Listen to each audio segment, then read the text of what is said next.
Om Swastiastu. Perkenalkan nama Ibu Dewi. Ibu di sini mengajar IPS, Ilmu Pengetahuan Sosial, dan saat ini Ibu akan membahas mengenai masa praaksara.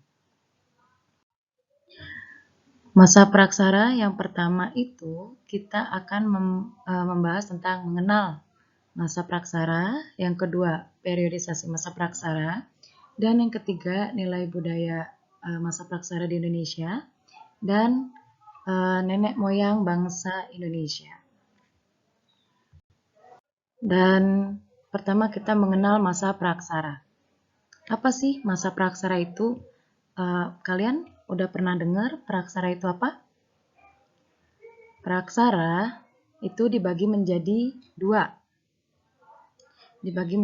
Yaitu pra sebelum dan aksara tulisan.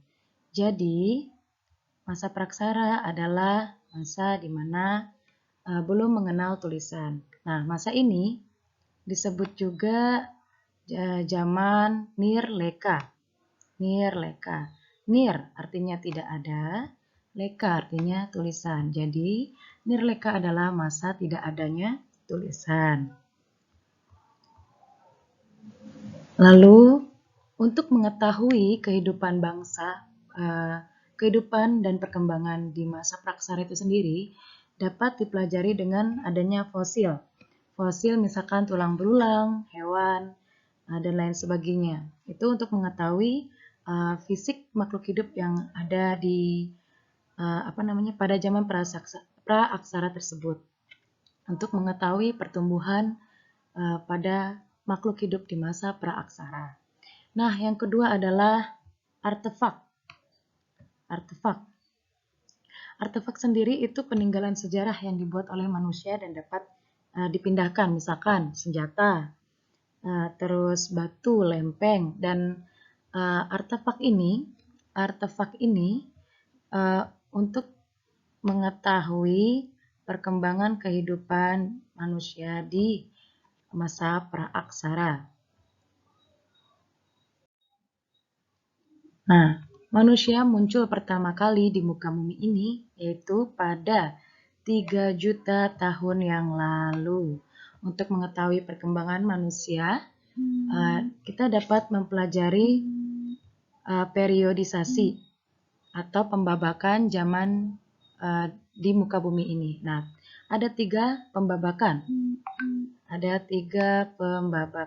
aja sih?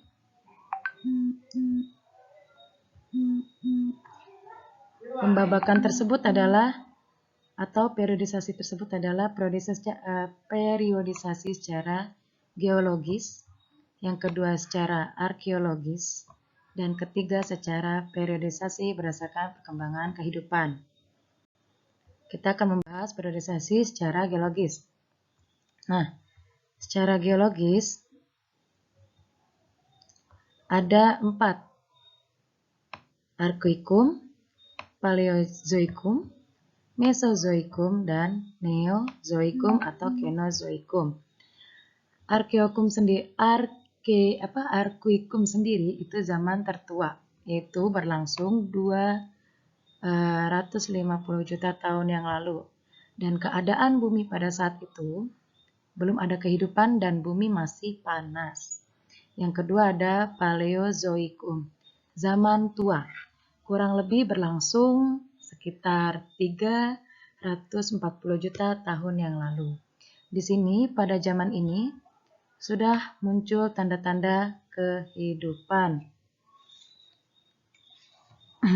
Kayak misalkan binatang-binatang kecil yang bertulang punggung seperti ikan.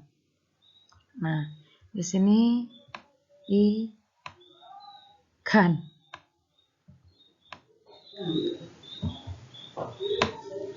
Lalu ada Mesozoikum, zaman pertengahan, berlangsung kurang lebih 140 juta tahun yang lalu. Pada zaman ini sudah muncul binatang besar, misalkan dinosaurus. Yang keempat ada Neozoikum atau Kenozoikum. Di sini kehidupan baru. Nah, di kehidupan baru ini terjadi kurang lebih 60 juta tahun yang lalu.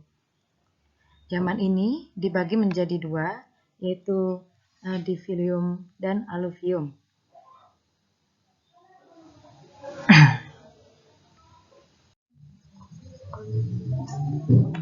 Setelah kita tadi membahas periodisasi secara geologis, sekarang kita akan membahas tentang periodisasi secara arkeologis. Berdasarkan hasil temuan benda-benda peninggalan yang dihasilkan oleh manusia, periodisasi secara arkeologis dibagi menjadi dua, yaitu zaman batu dan zaman logam.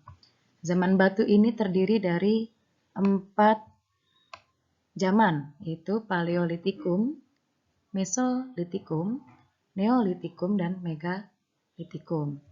Sedangkan pada zaman logam dibagi menjadi 3 zaman, yaitu zaman tembaga, zaman perunggu, dan zaman besi.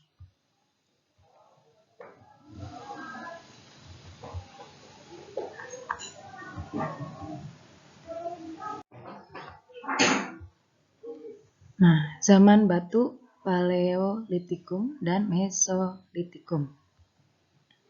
Kita akan membahas tentang Paleolitikum dulu.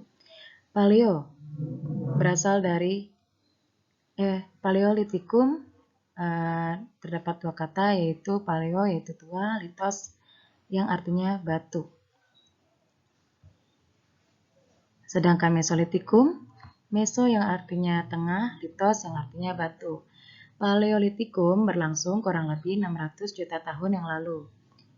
Dan saat ini manusia pada zaman ini hidup nomaden atau berpindah-pindah tempat dan mengumpulkan makanan.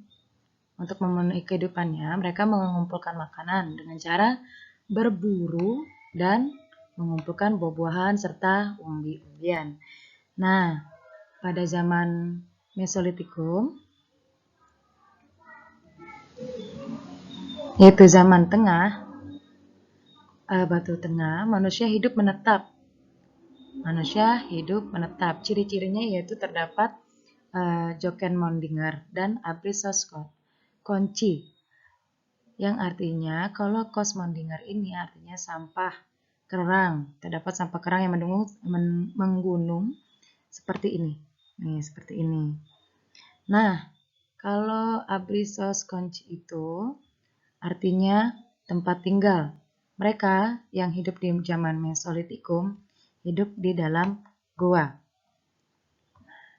Nih, kapak berimbas dan alat sepi ini adalah alat-alat yang digunakan pada zaman Paleolitikum. Oke.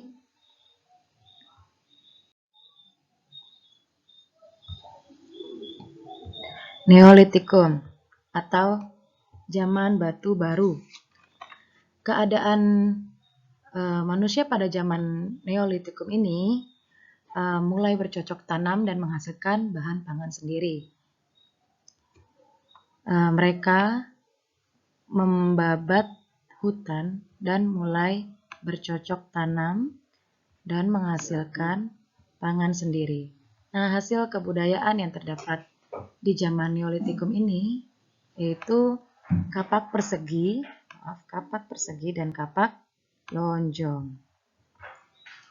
Ini kapak persegi. Ini kapak perseginya, ini kapak lonjongnya. Ya. Dan pada zaman Neolitikum sudah ada periasan. Periasannya seperti ini.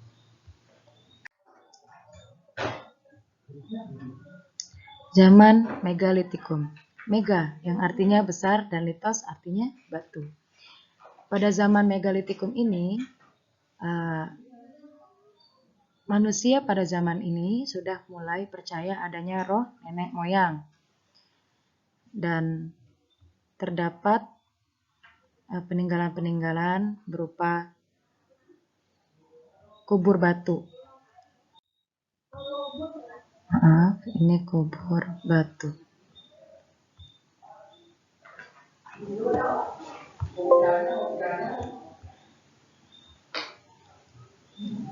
Lalu setelah kita tadi membahas tentang zaman batu, ada zaman logam. Zaman logam ini terbagi menjadi 3, yaitu zaman tembaga dan perunggu, serta zaman perondagian. Zaman tembaga, alat yang dihasilkan terbuat dari tembaga, seperti nekara, kapak perunggu, moko, bejana perunggu, arca perunggu, dan perhiasan perunggu. Nah, di zaman perunggu ini, mereka membuat senjata atau membuat barang-barang ini terbuat dari campuran tembaga dan timah.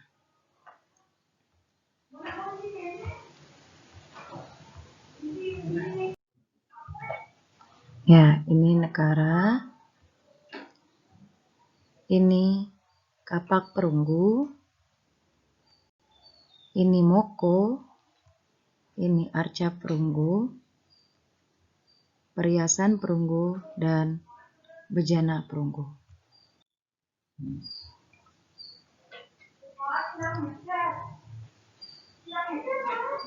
Ini zaman besi.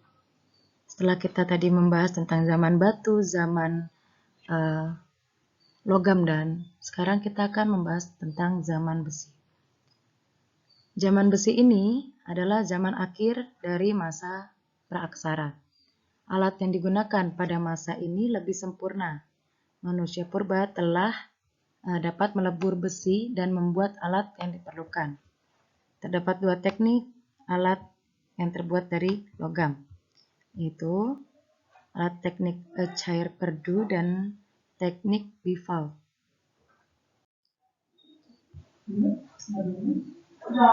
Setelah kita membahas tadi periodisasi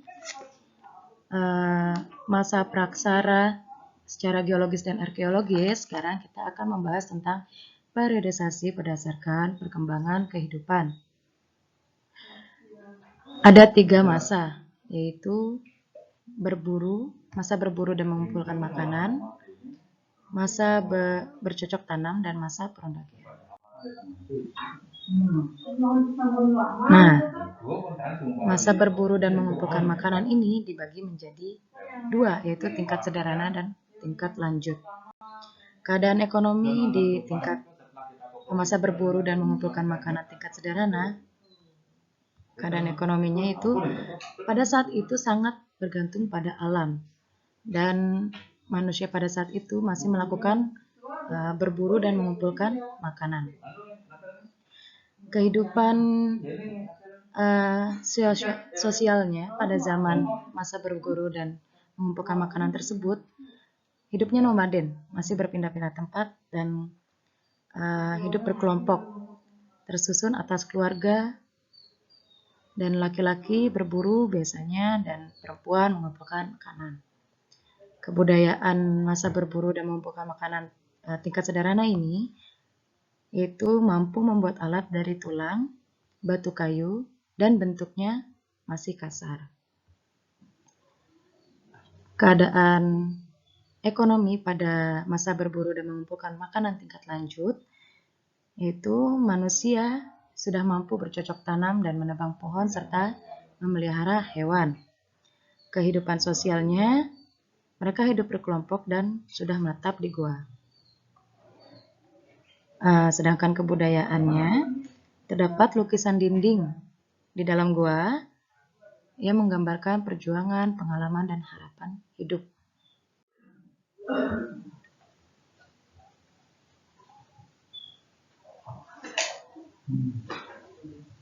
Masa bercocok tanam dan masa perondagian. Keadaan ekonomi pada masa bercocok tanam yaitu mampu mengolah alam dan membuat pertanian serta mengembangbiakkan binatang. Pada zaman ini telah terjadi barter, dan kehidupan sosial pada zaman itu, masa bercocok tanam, kehidupannya sudah menetap dan telah ada perkampungan serta ada kepala kampung.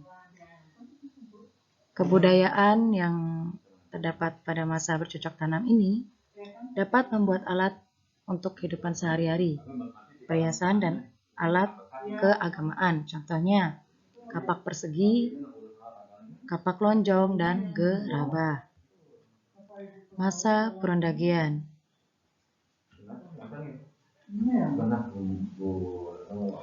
Kehidupan ekonomi pada masa perondagian tidak hanya memenuhi kebutuhan hidup, tapi sudah memikirkan kesejahteraan hidup. Nah, keadaan ekonomi pada masa perondagian ini, barter tetap ada, tapi barter pada masa ini itu sudah ke pulau-pulau. Barter antar pulau. Kehidupan sosial pada masa perondagian itu hidup di perkampungan dan terbentuk kelompok, kayak kelompok petani, pedagang, dan pengrajin. Kebudayaan yang terdapat di masa perondagian ini, masyarakatnya dapat membuat perkakas dari logam dan percaya adanya roh nenek moyang.